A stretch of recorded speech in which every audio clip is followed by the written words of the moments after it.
Welcome to From the Mind of Christine McConnell. We're decorating a Christmas tree today.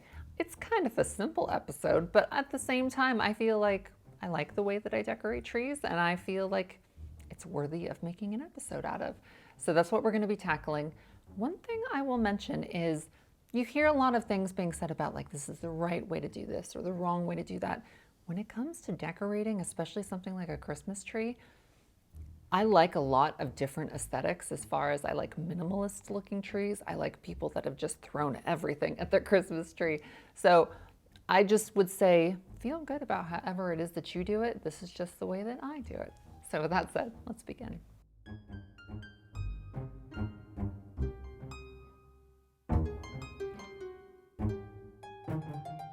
So my very first advice that we're going to start off with is going to cause a fight within your house. I'm just warning you. I like throwing a million lights on a tree. I feel like the more lights tends to make it look just kind of twinkly and magical. So your electricity bill is going to be a little bonkers if you follow this step, but it's going to look really magical. So I like the incandescent little light bulbs. I literally went to Lowe's and bought like almost like an entire pallet sheet of these lights, and I still had to go get more. So it's a lot. I think the total amount that this tree is going to take is going to be about 5,400 lights. We're running like 2 different circuits off of this to power this whole thing. So obviously don't stack more on top of each light than they recommend. So make sure you're paying attention to obviously like fire safety and all of that stuff. But once you get past that stuff, it's going to get really exciting. So with that said, let me show you how I apply lights to a tree.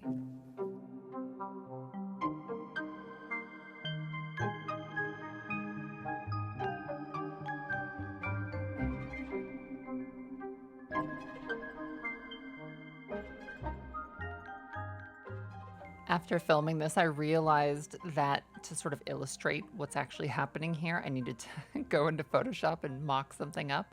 So essentially what I'm doing is if you look at this disc as a layer of the tree, you're just pushing in the lights, bringing them back out to a farther branch and tying it just around once, pushing it back in and just working your way all the way around the circumference of the tree. Then you just keep doing that same system every layer all the way up. And then once you really kind of get to the top, like 2 to 3 feet of the tree, you don't have to be so precise.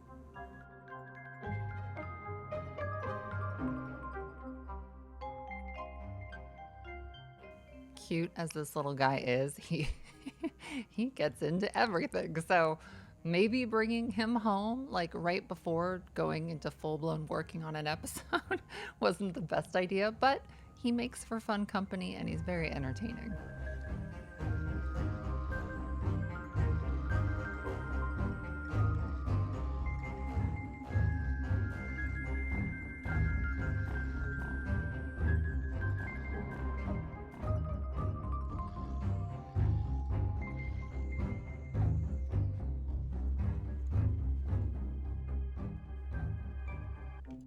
As I finish one strand and I connect another, I like to tie them in a knot so there's not really much of a chance of them coming apart.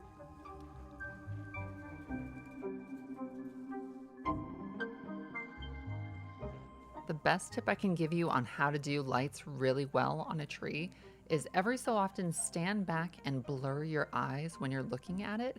And this really helps you spot any of like the holes or clusters of lights. And then you have to do this quite a few times before it all works itself out, but it is probably my most helpful tip.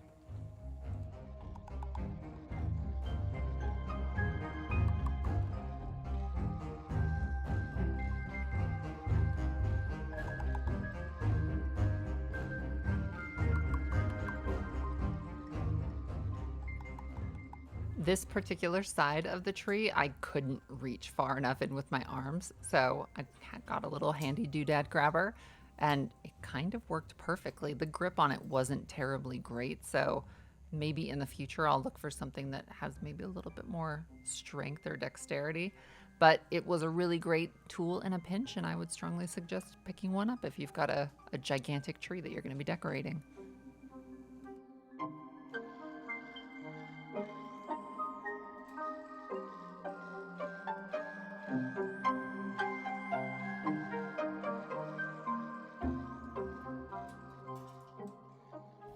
So you've heard the expression, do as I say, don't do as I do. When it comes to me on ladders, I think that applies. I do terribly foolish things on ladders, and it's because I just have to get it done, but don't do some of the things that I'm doing on a ladder. You always want to make sure that you have somebody stabilizing the ladder below you to make sure if you fall over, somebody can call 911 or glue you back together. But just be careful on a ladder. Be thinking about what are you going to fall on if this whole thing comes apart, and make sure your ladder is a good ladder and not something that's going to just fall apart on you. So let's keep going. Moving the ladder around this humongous tree was such a chore, especially once I got, up close to the top, that I finally started just working on patches at a time because, every time I moved that ladder, I risked potentially bumping into this grand chandelier, and I would have just died if that had happened. So working in patches once you got up to the top was the most feasible, and it worked out great.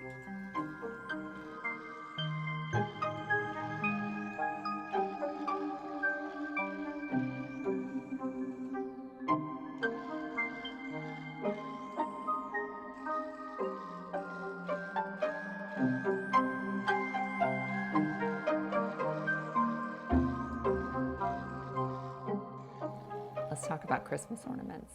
I love collecting antique ones. These, I find them all over the place, usually at antique stores. Sometimes they can be a little bit pricey, but sometimes not so bad. You store them very carefully, and then you place them on areas of the tree that are most likely to be seen. This one, I don't even hang it because it's so delicate and old. It's from the 1800s. So anyway, I would just say any little element that you can add to the tree that makes it personal and special to you, antique ornaments is a fantastic way to go about doing that. So with that said, let's continue.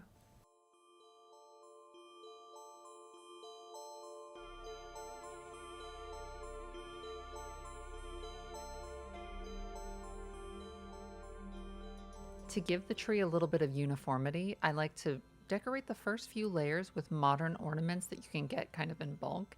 And I apply everything I have of each individual kind at a time. That way I know that I'm kind of getting everything blended evenly, and it will just kind of make the whole thing look like it ties together in the end. And my pretty little werewolf loves to climb ladders. She's notorious for it, so getting her down is the tricky part.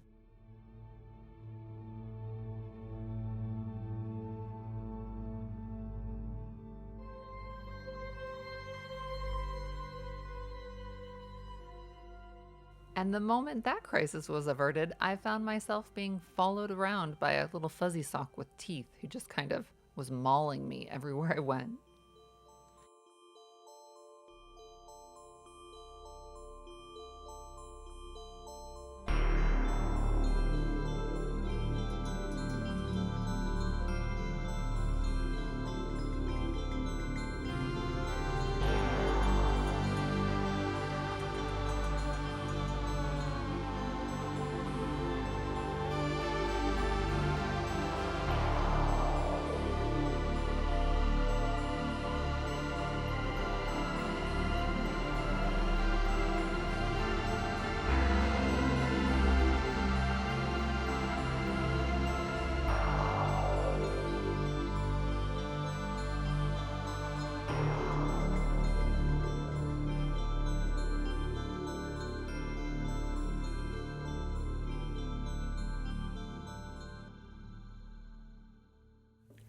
Let's talk about tinsel.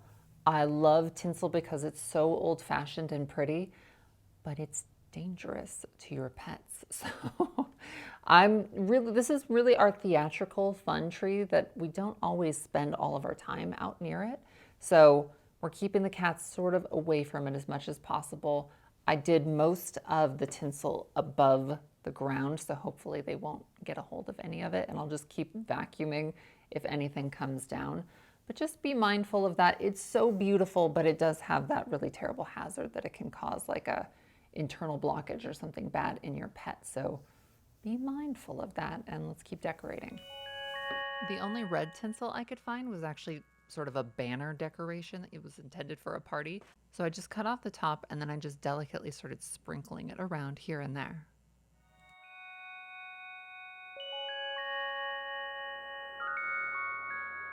My inspiration for using tinsel came actually from an old picture that I found of a Christmas tree that had once been in the house in 1962.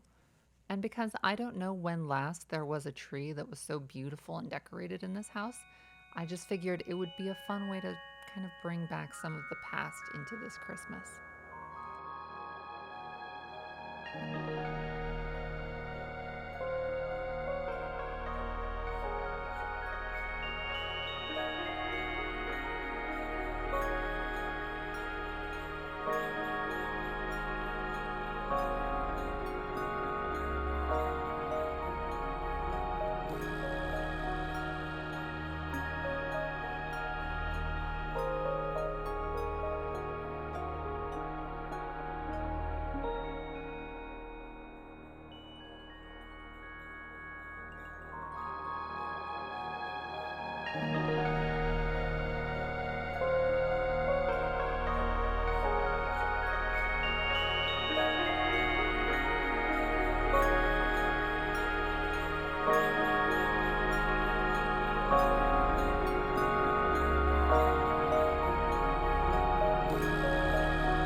All right, it's all finished.